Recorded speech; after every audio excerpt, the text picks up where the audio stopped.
Those 6 words from Charles Whitman III echoed in my head as I stood frozen in his father's office, my employee badge dangling from my trembling fingers.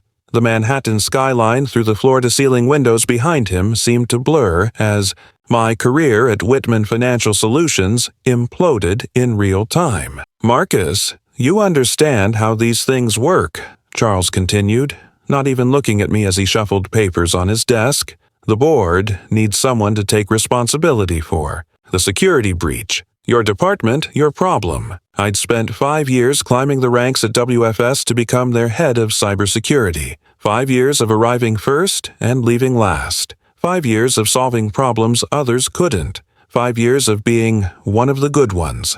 As I'd overheard Charles, Sr., tell a board member once, not realizing I was within earshot. And now I was being fired for a data breach I had specifically warned them about 3 months ago. "But, sir, I documented everything," I said, struggling to keep my voice steady. "The vulnerability reports, the budget requests for the security upgrades, the emails warning about exactly this kind of intrusion. I even showed you the specific attack vector they might use."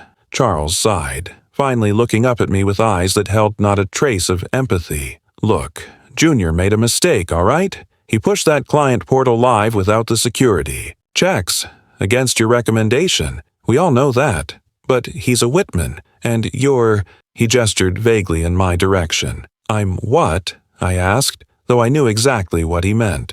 "You're just easier to replace," he finished, his Harvard-educated voice softening the blow in a way that somehow made it worse. "The board meeting is tomorrow morning. We need to show decisive action. This breach exposed data from 23,000 high-net-worth clients. Someone's head needs to roll, and it won't be my son's." My hands curled into fists. I'd worked twice as hard for half the recognition since day one. When I first joined WFS, they'd mistaken me for janitorial staff 3 times in my first week, despite my degrees from MIT. When I was promoted to team lead, I overheard whispers that it was to check a diversity box. When I finally made department head last year, Charles Jr., a year younger than me with half my qualifications, was given a director title above me. So, that's it. 5 years of loyalty, and you're hanging me out to dry for something I explicitly warned against? I asked. Charles shrugged. HR has your severance package. 2 months' salary. We'll need you to sign an NDA before you leave. I placed my badge on his desk. I'll need to get my things. Security will escort you, he replied, already turning back to his computer. We've already disabled your access to all systems, of course. As he said this, a small notification chimed on my phone. To anyone else, it would have seemed like an ordinary alert, but to me, it was confirmation that my failsafe had activated. The moment my credentials were terminated, a hidden script I'd written had auto-generated a system backup and emailed it to my personal account, not company data. I wasn't that stupid, just logs. System logs, access records, version control histories, internal communications about security protocols. All metadata that belonged to me as the security administrator. All proof of who had actually caused the breach. Of course, I replied, my voice suddenly steadier. My mind was already racing ahead. They thought they were being careful by cutting my access, but they had actually triggered my insurance policy. I walked toward the door, but paused before leaving. You know what the problem is with making someone a scapegoat, Mr. Whitman? You give them nothing left to lose. His eyes narrowed. Slightly. Is that a threat, Marcus? I smiled. Just an observation on the dynamics of power. Good luck with the board meeting tomorrow. As I was escorted to my desk by a security guard named Rick, a guy who had always been decent to me, I noticed the subtle ways other employees avoided eye contact. News traveled fast. I was radioactive now. This is messed up, man, Rick whispered as I collected my few personal items. Everyone knows Junior pushed that update without proper testing. I nodded, but said nothing as I packed my coffee mug and the small photo of my parents. In the corner of my desk drawer sat a USB drive that had been given to me by Amelia from Legal during a company holiday party last year. She had been tipsy and upset after being passed over for promotion despite her brilliant work on a major case. Just some dirt, she had slurred. Nothing I can use because they'd know it was me, but maybe someday. I had forgotten about it until this moment. I slipped it into my pocket alongside my phone. "Take care of yourself, Marcus," Rick said with genuine concern as we reached the lobby. "I will," I replied. "And Rick, remember where you were when it all came crashing down." The cold March air hit me as I exited the gleaming Whitman Tower. I hailed a cab instead of taking the subway, needing the quiet to think.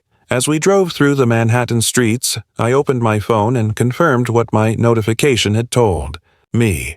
I now had the entire system log history for the past year, complete with user IDs, timestamps, and action records. But there was more. My automated backup had captured something unexpected. A series of unusual access patterns from Charles Jr.'s account during after-hours periods, accessing client data he had no business reasons to view, and, most damning of all, a deleted email thread between Jr. and someone outside the company discussing monetizing the Golden Goose, their code for the client database. The breach wasn't just Jr.'s incompetence, it was deliberate. I nearly laughed out loud in the back of the cab. They hadn't just fired the one person who had tried to prevent the breach. They'd fired the one person who could prove it was an inside job. When I arrived at my apartment in Harlem, I plugged in Amelia's USB drive. It contained a folder of emails, financial records, and meeting minutes, evidence of systemic discrimination in WFS's hiring and promotion practices. Salary data showing that employees like me were consistently underpaid compared to their white counterparts with identical qualifications. Notes from executive meetings discussing how to maintain the firm's traditional image while still meeting diversity goals for the annual report.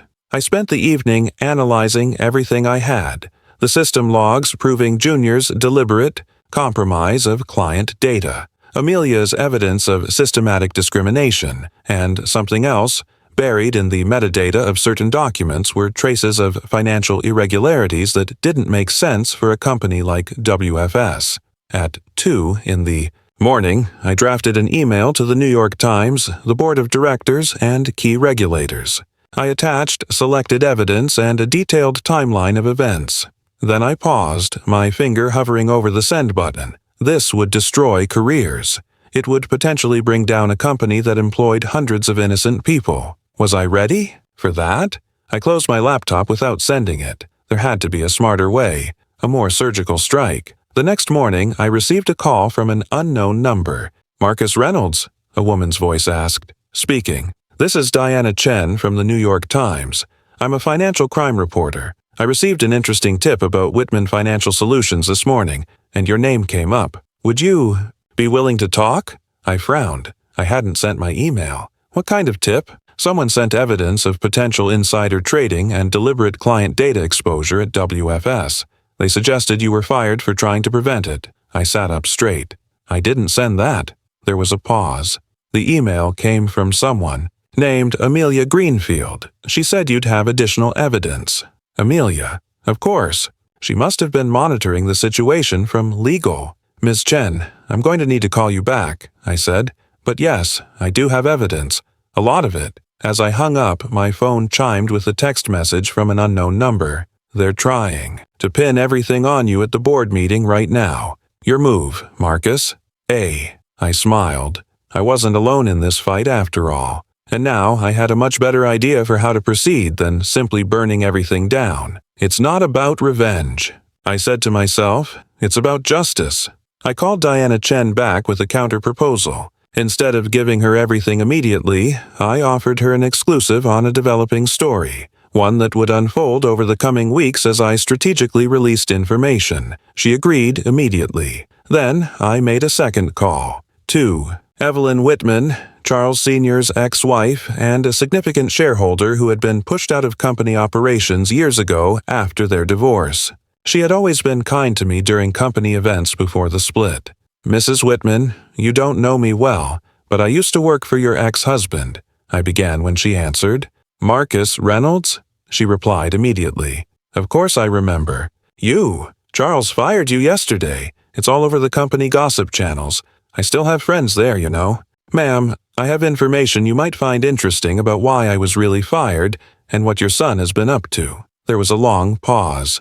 "I'm listening." That afternoon, I rented a small office using part of my severance pay. I needed a command center for what was coming next. On the way, I stopped at an electronics store to buy burner phones and a new laptop. The WFS empire had been built on information control, and now I had the most valuable information of all. By evening, I had set my plan in motion. Rather than simply exposing everything at once, I would use the information strategically, creating a sequence of revelations that would force the Whitmans to make increasingly desperate moves.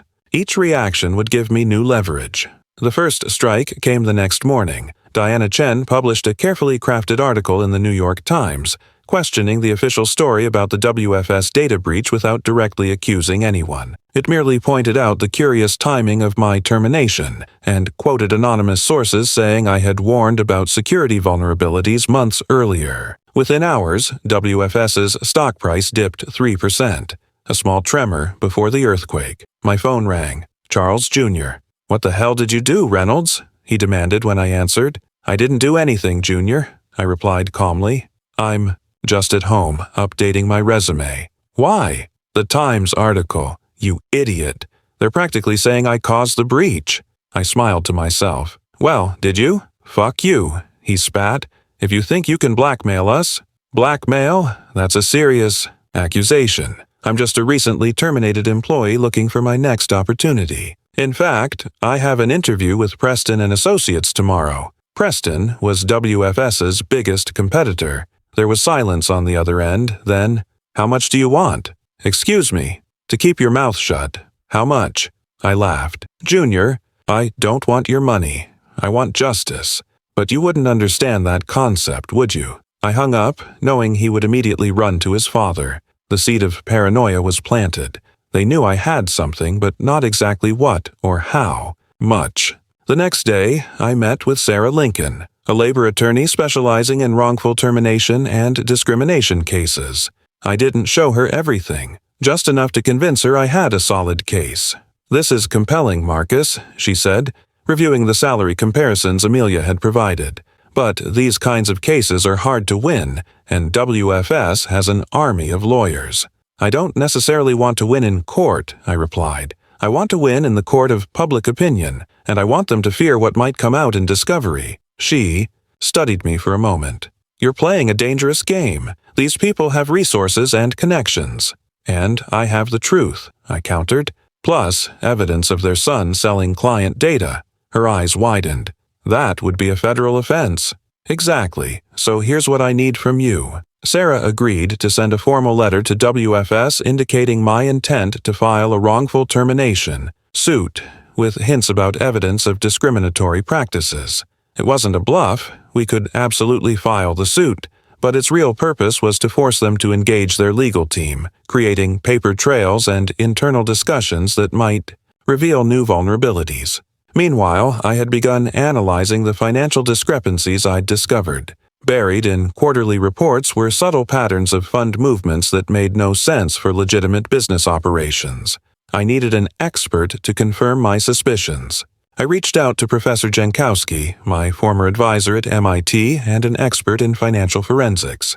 Without revealing the source of the data, I asked if he could review some anonymized financial records. 2 days later, he called me, his voice grave. "Marcus, wherever you got this data, these are classic signs of money laundering. There's a sophisticated scheme here to move what looks like tens of millions through various accounts, disguised as investment losses and gains." This was bigger than I'd imagined. Not just discrimination and data theft, but potentially organized crime, connections. That evening, I received a text from Amelia. "They're doing internal interviews tomorrow. Legal is preparing a narrative that you were negligent and possibly even responsible for the breach.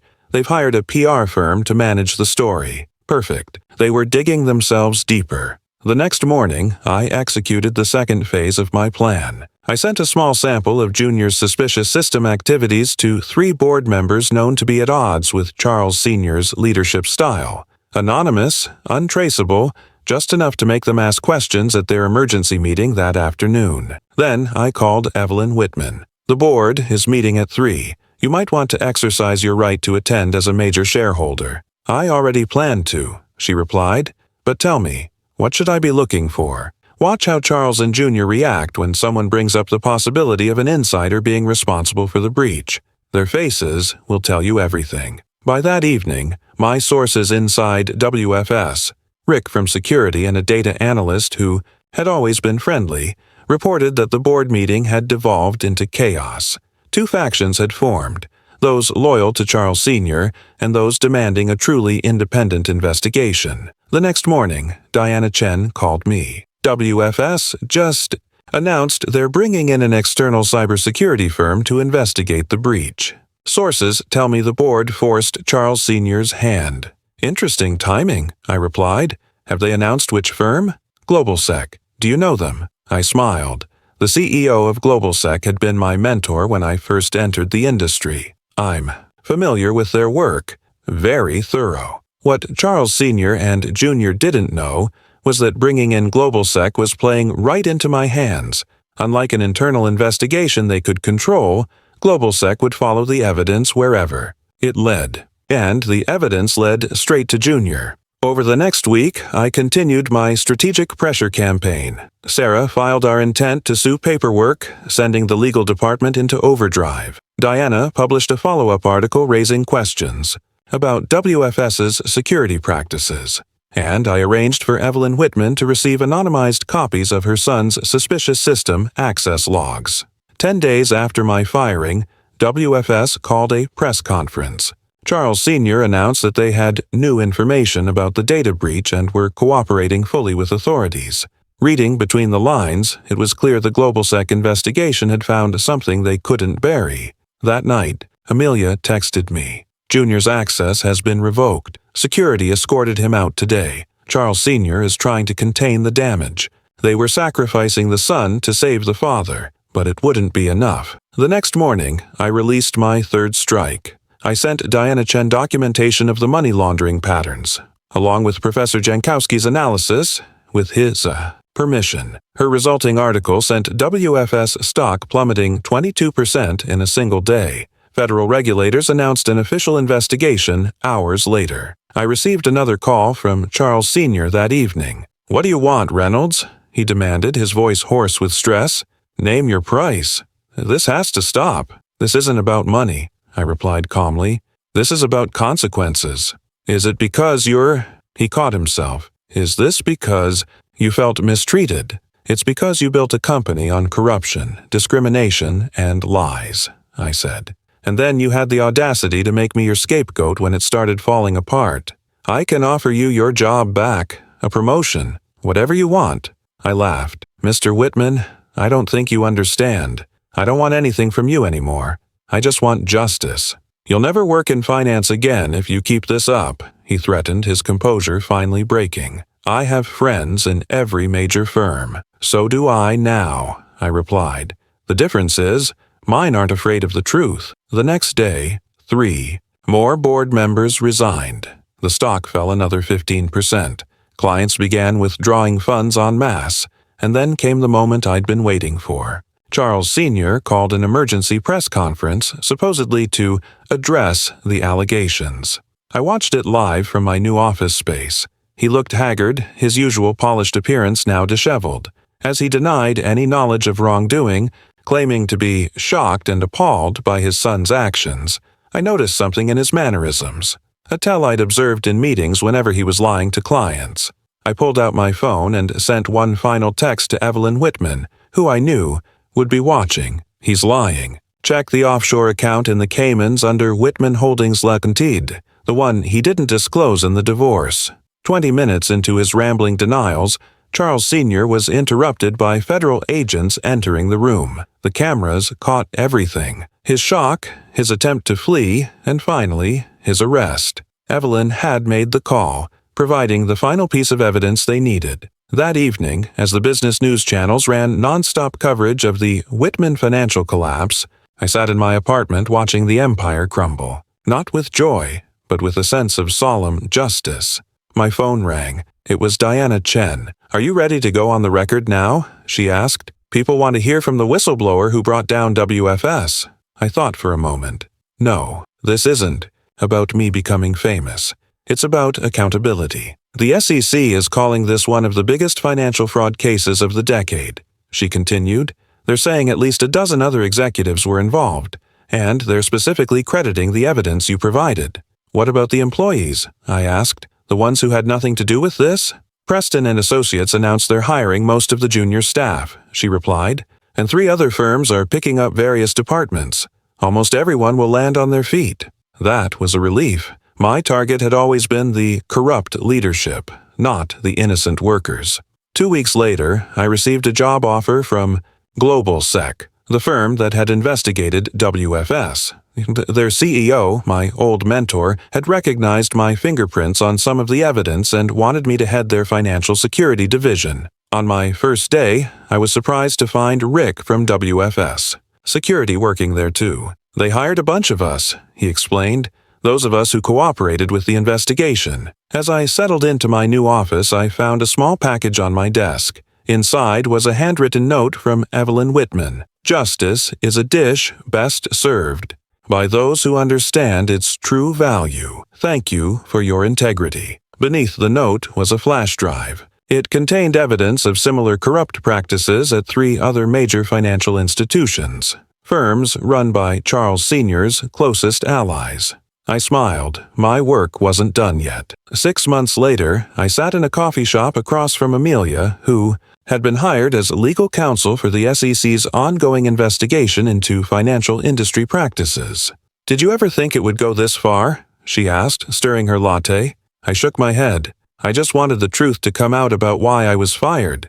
I never imagined we'd uncover a network of corruption spanning half of Wall Street. 5 senior executives in prison, she mused. Regulatory reforms being pushed through Congress, and all because they picked the wrong person to be their scapegoat.